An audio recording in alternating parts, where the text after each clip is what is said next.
Hello students, welcome to our channel. Students, आज हम करने जा रहे हैं मॉडल क्वेश्चन पेपर 2023 से 24 मैथमेटिक्स क्लास 11। तो आप सभी से रिक्वेस्ट है कि इस वीडियो को अंत तक ज़रूर देखिएगा। दोस्तों चलिए शुरू करते हैं। और आप लोग अगर हिंदी मीडियम के हैं तभी आप इस वीडियो को देख सकते हैं, इंग्लिश मीडियम के हैं तब भी आप इस वीडियो को देख सकते हैं। ठीक है, यह हमारा मॉडल क्वेश्चन पेपर है जो कि काफ़ी इंपॉर्टेंट है एग्जाम के पॉइंट ऑफ व्यू से। ठीक है, क्वेश्चन नंबर 1 कह रहा है if A is the set of vowels of English alphabet then the total number of proper subset of A is क्या। दोस्तों यहाँ पर सेट ऑफ वोवेल्स दिया हुआ है इंग्लिश में। तो यहाँ पर आपको पता है कि ए क्या है, सेट है, किसका है, तो वोवेल का है। तो आपको पता है कि इंग्लिश में जो वोवेल्स होते हैं वो क्या क्या होते हैं, ए, ई, आई, ओ और यू, इसी का एक सेट है। ठीक, इसका आपको सबसेट निकालना है। तो सबसेट निकालने का एक फॉर्मूला होता है दोस्तों 2 to the power n minus 1। ये जो इस सेट के अंदर ये जो ए, ई, आई, ओ, यू है, यहाँ पर ऑलरेडी दिया हुआ है कि set of vowels of English alphabet. तो इंग्लिश अल्फ़ाबेट में 26 लेटर होते हैं जिसमें से 5 लेटर को हम लोग वोवेल कहते हैं और बाकी सारे लेटर्स कॉन्सोनेंट्स कहलाते हैं। तो यहाँ पर वोवेल्स की बात हुई है, ए सेट है, तो यहाँ पर टोटल 5 हो गया, तो 2 पे पावर 5 माइनस 1 यानी कितना हो गया इसका आंसर 31। तो ऑप्शन डी हमारा आंसर हो गया। ठीक है, आई होप आप समझ में आया होगा।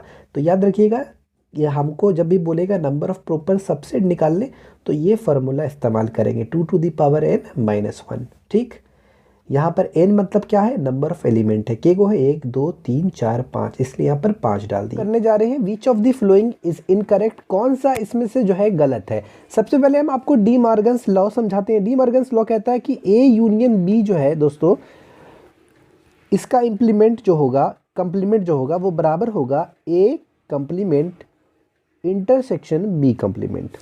दूसरा एक रूल कहता है कि अगर ए इंटरसेक्शन बी इसका कंप्लीमेंट है बराबर, तो फिर होगा ए कंप्लीमेंट यूनियन बी कंप्लीमेंट। ये आपका डी मॉर्गन्स लॉ है दोस्तों। ठीक है, कोई दिक्कत नहीं। यहाँ पर हम फर्स्ट वाला देखते हैं, A union B complement. De Morgan's law क्या कहता है, ए यूनियन बी कंप्लीमेंट किसके बराबर होगा, ए कंप्लीमेंट और आपका इंटरसेक्शन बी कंप्लीमेंट, क्या इसके बराबर है। यहाँ पर एक्चुअली नॉट इक्वल का साइन है, तो ये सही कह रहा है कि ये इसके बराबर नहीं है। ये किसके बराबर है, एक्चुअली इसके बराबर है, तो ये सही कह रहा है। तो पहला स्टेटमेंट सही है, तो इसको इनकरेक्ट नहीं बोल सकते हम। दूसरा स्टेटमेंट बोलता है ए इंटरसेक्शन बी और इसका कंप्लीमेंट बराबर इसके होता है, तो ये क्या कह रहा है, नॉट इक्वल टू बराबर इसके, यानी इसके बराबर नहीं है। तो ये भी तो सही स्टेटमेंट कह रहा है, ऑप्शन बी भी तो सही है। समझ रहे हैं आप कि ए इंटरसेक्शन बी इसका कंप्लीमेंट बराबर होता है A complement union B complement. ठीक है, लेकिन ये क्या कह रहा है कि ए इंटरसेक्शन बी इसका complement not equal to A complement intersection B complement. सही बोल रहा है कि ये इसके बराबर नहीं है। अरे ये तो इसके बराबर होता है, तो ये इसके बराबर नहीं, सही बात बोल रहा था। यानी ऑप्शन ए भी आपका सही स्टेटमेंट है, ऑप्शन बी भी आपका सही स्टेटमेंट। ऑप्शन सी कहता है कि ए इंटरसेक्शन ए डैश यानी ए का कंप्लीमेंट इक्वल टू 5। सही बात है, 5 मतलब नल सेट बोलता है, कुछ नहीं। इसको आप समझ ले कि मान लीजिए आपके पास कोई यूनिवर्सल सेट है 1 2 3 4 5, इस तरीके से आपके पास यूनिवर्सल सेट जो एक सबसे बड़ा सेट होता है, और कोई ए सेट है, मान लीजिए जस्ट लाइक आपके पास है 1 2 3। ठीक है, अगर आपको इसमें हम बोलेंगे ए डैश निकालने यानी ए कंप्लीमेंट निकालने, तो यूनिवर्सल सेट से क्या करेंगे, ए में जो भी एलिमेंट्स दिख रहे हैं वो हटा देना है यूनिवर्सल सेट से। तो 1 2 3 दिख रहा है, 1 2 3 हटा देंगे हम, तो ए डैश हमारा निकल जाएगा। ये हो गया हमारा ए डैश निकल गया। तो सिंपली जब हम आपका इसका इंटरसेक्शन करेंगे ए इंटरसेक्शन ए डैश, तो क्या इन दोनों में कुछ कॉमन है, ए का सेट ये हो गया, ए डैश का सेट ये हो गया, क्या इन दोनों में इंटरसेक्शन मतलब होता है कॉमन पार्ट, कुछ कॉमन है, तो नहीं है। तो ये हो गया यानी कुछ कॉमन नहीं हुआ, यानी 5 हो गया। ठीक है, इसको आप लोग ऐसे नल सेट भी बोल सकते हैं, बस इस तरह से कर्ली ब्रैकेट देकर खाली। ठीक है, तो ये भी स्टेटमेंट सही है। तो गलत कौन सा स्टेटमेंट है, ये वाला होगा दोस्तों, क्योंकि यहाँ बोल रहा है ए इंटरसेक्शन बी और not equal to B intersection A. जैसे आपको दिखाते हैं कि ए इक्वल टू जैसे 1 2 3 है और B equal to just like 2 3 4। तो यहाँ देखा जाए तो ए इंटरसेक्शन बी, इन दोनों में कॉमन क्या है, तो इन दोनों में कॉमन जो है दोस्तों 2 और 3 है। तो यहाँ पर ए इंटरसेक्शन बी 2 3 आ गया। उसी तरह अगर हम बी इंटरसेक्शन ए जब लिखेंगे तो फिर देखेंगे कॉमन क्या है बी और ए में, तो वही 2 और 3।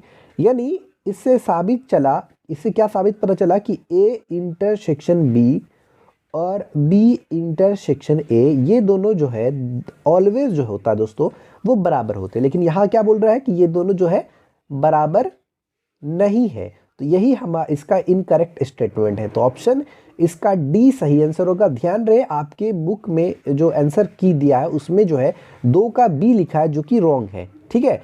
एक्चुअली आंसर है 2 का डी, ठीक है। यहाँ पर थर्ड नंबर में आते हैं, कहता है कि in the given Venn diagram find set A minus B union का साइन है बी माइनस ए। ध्यान देखिएगा ए माइनस बी जो है सिंपली कुछ है नहीं, ये ए में 3 4 7 8 2 एलिमेंट्स है और बी में भी वही है 5 6 8 2, ठीक है। इन दोनों में जो कॉमन एलिमेंट है दोस्तों वो है 8 और 2, ठीक है, कोई दिक्कत नहीं। बस ए माइनस बी जो है दोस्तों, ये ए माइनस बी निकालने के लिए कुछ नहीं, इस 8 2 को भूल जाना है, तो वो हो जाएगा ए माइनस बी में कितने एलिमेंट्स होंगे 3 4 7। उसी तरह बी माइनस ए जो कॉमन पार्ट है उसको आपको भूल जाना, तो क्या होगा 5 और 6। अब ए माइनस बी और बी माइनस ए क्या है, ए माइनस बी क्या है 3 4 7 और बी माइनस ए क्या है 5 और 6। इन दोनों का यूनियन में करना है तो कुछ नहीं, मिला के लिख दो 3 4 7 5 6। देखो 3 4 5 6 7, उसका ऑर्डर से कोई दिक्कत नहीं है, ठीक है, पहले आगे पीछे हो सकता है। अभी भी नहीं समझे तो फिर समझ लो। देखो यहाँ पर ए कितना एलिमेंट्स है, सेट ए के अंदर कौन कौन से एलिमेंट्स है, एक है 3 4 7 8 2, 3 4 7 8 2, ठीक। बी के अंदर कौन से एलिमेंट्स, जो नहीं समझे वो फिर से समझ ले, 5 6, इसको भी लेना है, ये जो सर्कल है ना बी, इसको भी लेना है। 8 2 दोनों के अंदर आ गए, 5 6 8 और 2, ठीक है।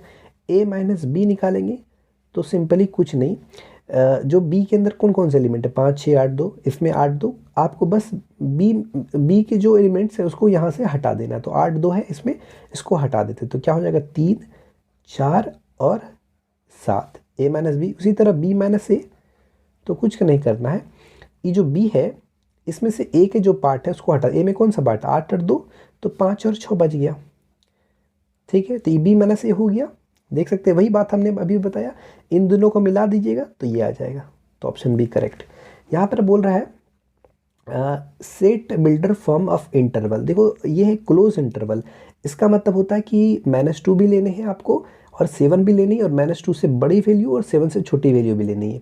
तो यहाँ पर देख सकते हैं x such that x belongs to r, यहाँ पर -2 भी -2 लेस देन और इक्वल टू का साइन है, यहाँ भी x लेस देन और इक्वल टू का साइन है, तो ये हम जो है ऑप्शन ए ले लेंगे, क्योंकि हमने बोला था कि क्लोज ब्रैकेट दिया हुआ, तो इसका मतलब कि -2 भी लेना है और 7 भी लेना है, और -2 से बड़ी वैल्यू भी आ जाएगी और 7 से छोटी। तो यहाँ पर देख सकते हैं -2 भी है x के बराबर और x के बराबर 7 भी, और -2 से बड़ी वैल्यू भी है x और 7 से छोटी वैल्यू है x, ठीक है।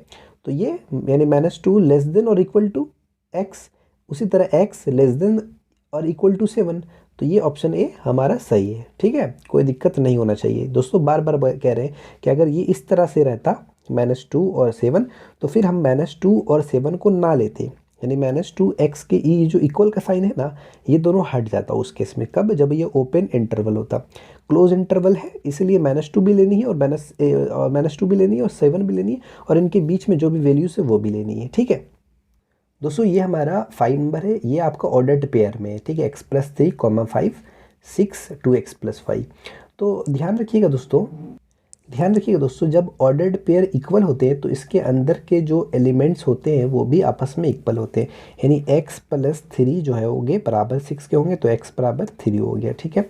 उसी तरह 5 बराबर 2x+5, फिर से बोल रहे हैं आपको, जब ऑर्डर्ड पेयर यानी ये जो जोड़ा में है, ये दोनों जोड़ा आपस में इक्वल है, तो इनके अंदर के जो एलिमेंट्स है, जैसे ये फर्स्ट एलिमेंट फर्स्ट के बराबर और सेकंड एलिमेंट 5 सेकंड के बराबर, ठीक है।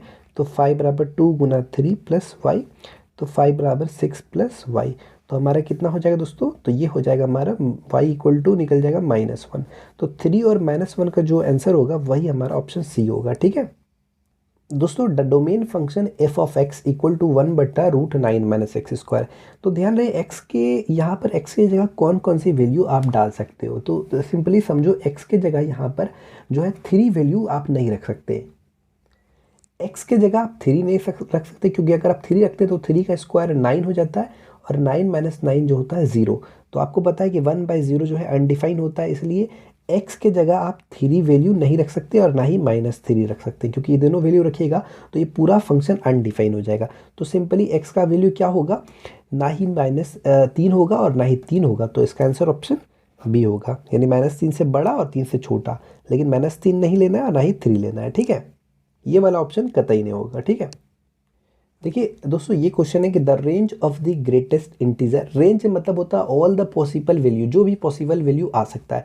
देखिए जो ग्रेटेस्ट इंटीजर फंक्शन है, जैसे ये ग्रेटेस्ट इंटीजर फंक्शन है, कुछ भी आप इसमें रखोगे ना तो इसका वैल्यू ये इंटीजर ही देगा। जैसे 1 रखोगे तो इसका वैल्यू 1 आएगा, 2 रखोगे तो इसका वैल्यू 2 आएगा, 1.9 रखोगे तो बस अगर डेसिमल नंबर रखते हो तो उससे पहले जो नंबर होंगे वही आएगा, यानी जो भी होगा वो जो है हमेशा जो है इसका वैल्यू जो है हमेशा इंटीजर फॉर्म में ही आएगा। जैसे अगर आप रखते हो -1.1 रखते हो तो इससे छोटी वैल्यू क्या, इससे इससे इससे पहले क्या आता है, तो ये आता है आपका -2, इससे छोटी वैल्यू -2 है ना।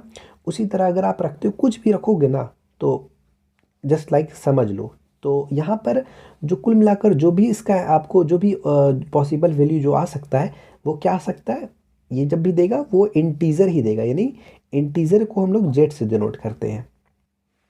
स्टूडेंट ये क्वेश्चन नंबर 8 है, कह रहा है कि 40 डिग्री और 30 मिनट है, तो 40 डिग्री 30 मिनट है।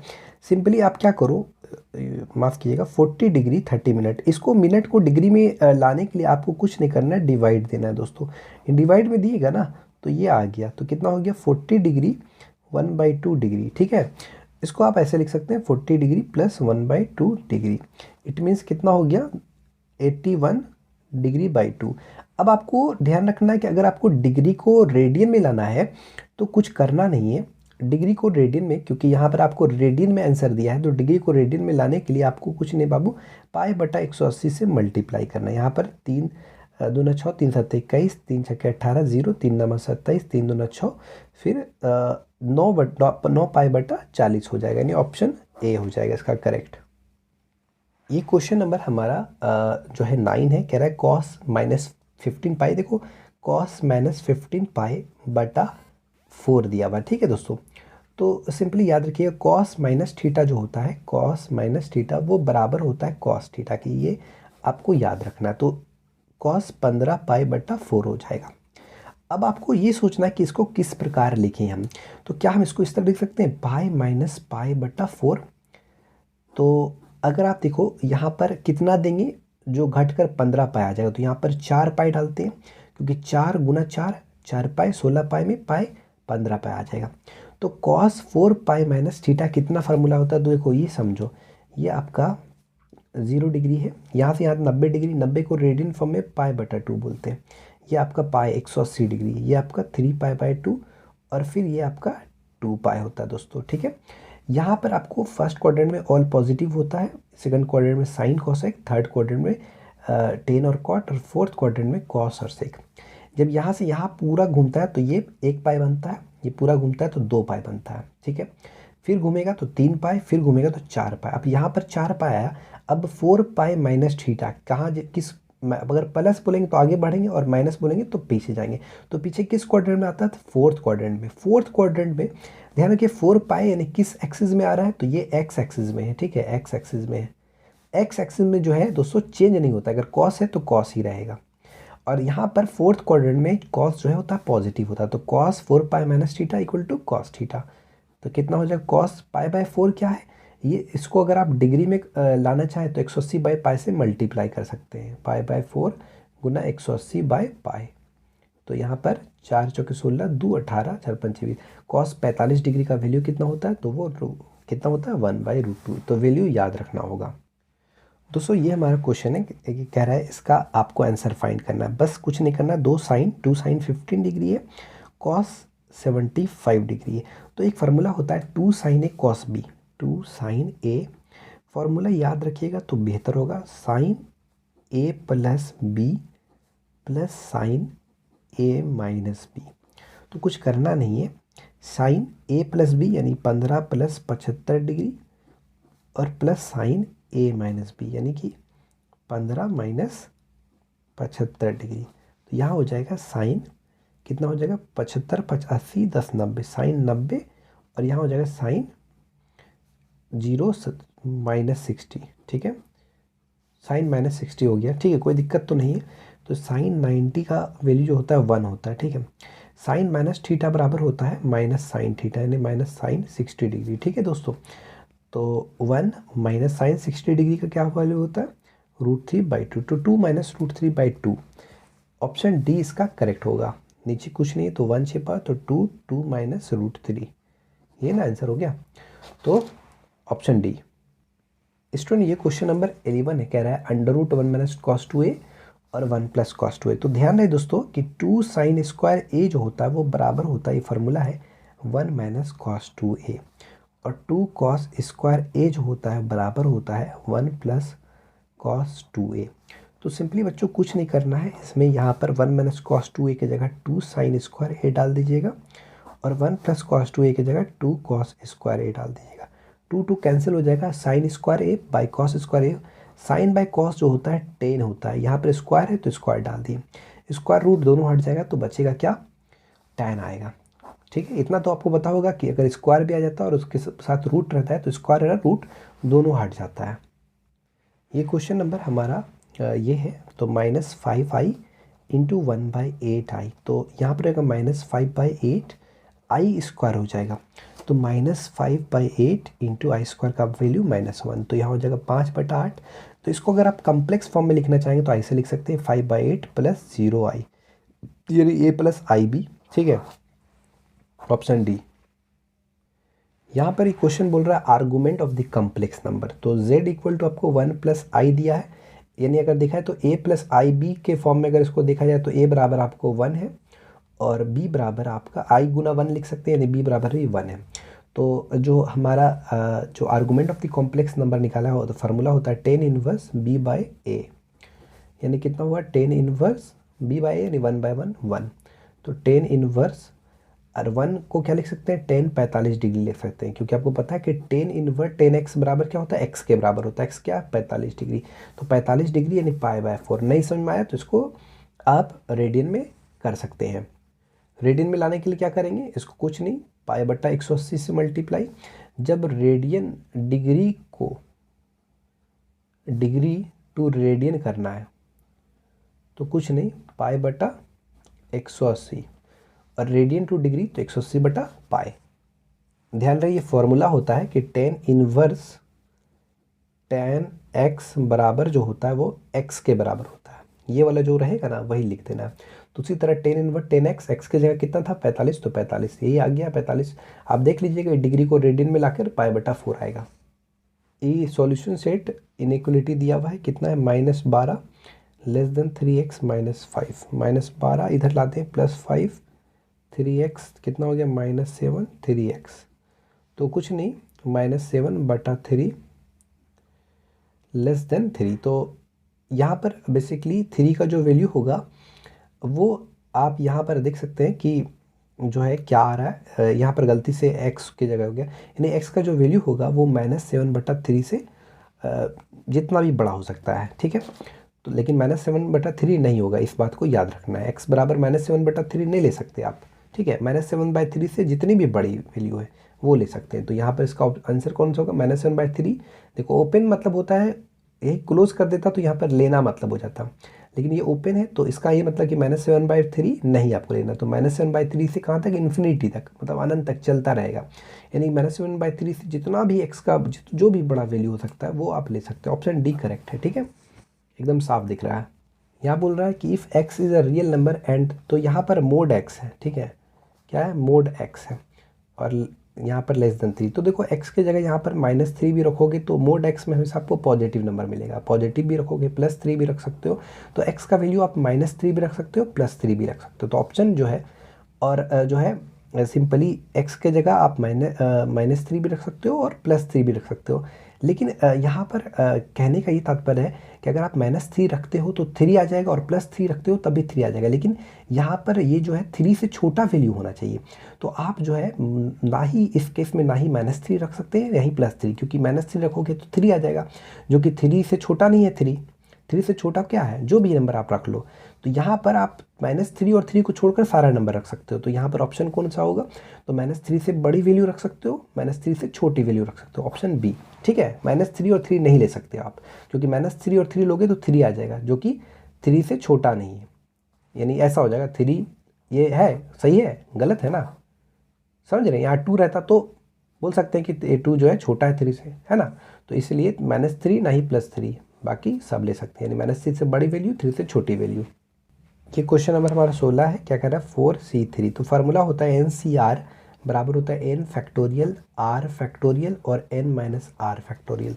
तो n कितना है, तो n यहाँ पर 4 फैक्टोरियल हो गया। r कितना है 3, तो 3 फैक्टोरियल, 4 माइनस 3 फैक्टोरियल। तो यहाँ पर 4 फैक्टोरियल और 3 फैक्टोरियल, 4 माइनस 3 1 फैक्टोरियल मतलब क्या होगा 1। तो 4 फैक्टोरियल यानी 4 गुना 3 गुना 2 गुना 1, और ये कितना 3 गुना 2 गुना 1, तो ये तो 4n आएगा। तो ऑप्शन सी करेक्ट। ये क्वेश्चन है, how many 2 digit number can be form, 2 digit number can be form from the digit 1 2 3 1।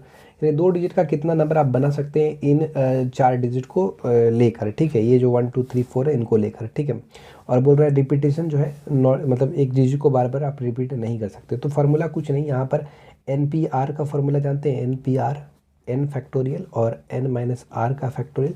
तो n यहाँ पर कितना है, तो n मतलब कितना आपको यहाँ पर नंबर ऑफ डिजिट्स दिए हैं 1 2 3 4, टोटल 4 है। और r मतलब कितना डिजिट का आपको बनाना है, तो 2 डिजिट के कितने नंबर बन सकते हैं, तो r बराबर आपको 2 रखना है। तो 4p2, तो यहाँ हो जाएगा 4 फैक्टोरियल और 4 माइनस 2 का फैक्टोरियल।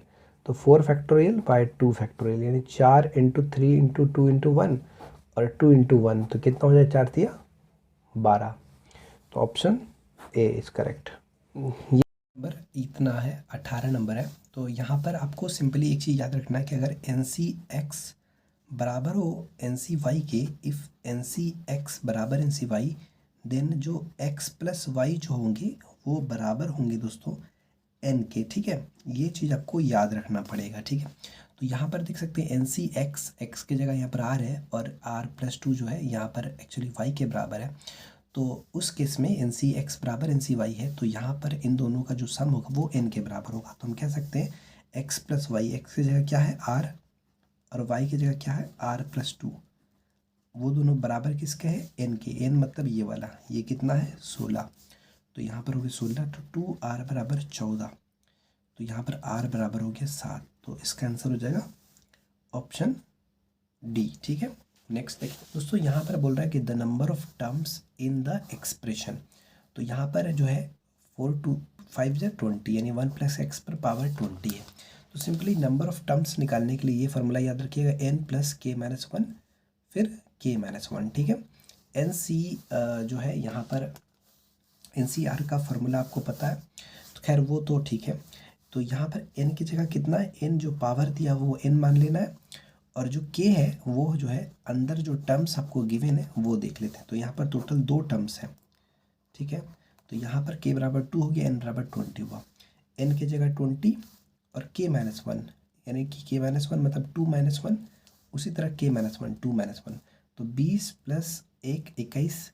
तो NCR का formula n factorial r factorial, r कौन है 1 फैक्टोरियल n माइनस आर, यानी 21 - 1 का फैक्टोरियल। तो यहाँ पर 21 फैक्टोरियल और यहाँ पर 1 का फैक्टोरियल तो 1 होगा, तो 20 फैक्टोरियल हो गया।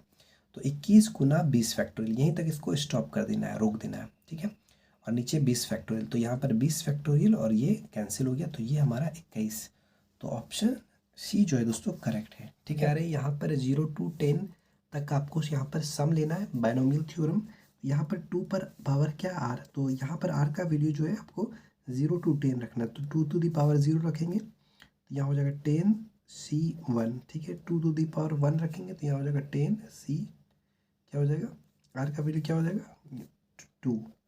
फिर यहाँ पर 2 पे पावर 2 रखेंगे, तो यहाँ हो जाएगा 10c2। अच्छा, यहाँ पर 0 होता है, ठीक है, और यहाँ पर 1 होता, एंड डॉट डॉट चलता जाएगा। फिर 2 पे पावर जो है 10 रखेंगे, तो यहाँ हो जाएगा 10c10। ठीक है, कोई दिक्कत, नो प्रॉब्लम। यहाँ पर देख सकते हैं n की जगह कितना है 10 है, तो 10 रखा, r का वैल्यू 0 to 10 रखना है, 1 2 3 4 इस तरह से चलते जाएगा। तो 2 पे पावर 0 का वैल्यू क्या होता है 1, तो 10c0, उसके बाद हमारा हो गया 2 पर पावर 1 10c1, 2 पर पावर 2 10c2 और डॉट डॉट 2 पर पावर 10 10c10। तो कहीं ना कहीं ये फॉर्मूला जो है बैठा हुआ किस पर बैठा हुआ है, तो आपको पता है कि हम लोग पढ़ चुके हैं कि 1+x, इसका बाइनोमियल थ्योरम किसके बराबर होता है, n बराबर होता है nc0 plus nc1x plus nc2 x2 1 और डॉट डॉट चलते जाता है n x पे पावर n तक। तो कहीं ना कहीं यहाँ पर देखिए, यहाँ पर क्या है, x की जगह कितना है यहाँ पर, ये इस पर, ये जो देख रहे हैं स्टेटमेंट ये इस पर आधारित है, ठीक है। तो 1+x है, यहाँ पर x की जगह क्या है, तो x पर पावर 1 है, 2 पर पावर 1 2 पर 2, तो यहाँ पर 2 है। n कितना है, तो यहाँ पर देख सकते हैं n जो है कितना है 10 है, तो यानी 3 to the power 10 इसका आंसर हो गया, ठीक है। देख सकते हैं x की जगह यहाँ पर क्या है 2 पर पावर 1 2 पर 2, यानी x जो बेस है वो 2 है, तो ये हमारा 20 कंप्लीट होता है, 3 to the power 10 इसका आंसर हो गया।